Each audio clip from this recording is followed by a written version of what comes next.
So as you can see, here's my solar generator, my Pecron. And I did a video, my last video, on, really where to locate or just where I'm putting my solar panel and, a couple other different things. I'm putting it on the roof. And I wanted to leave my solar generator right there because my Alpha-Cooler refrigerator is right in front of it, which in an emergency, I'll power it with that. I'm not really worried about it. But I want it to run off the van's power. Because it's got access right up there. There's a cigarette plug right in front of the Alpha-Cool.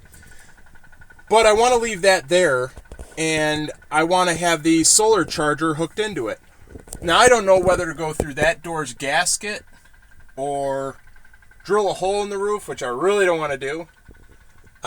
Everybody seems to they seem to run the wires from the solar panel through this hitch, through that back hatch up there.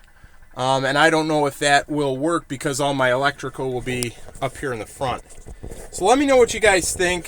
Should I go through the side door maybe? Because that door won't be open very much. I don't want it to pinch the wires for my solar panel. So let me know what you guys think. All right, thanks for watching.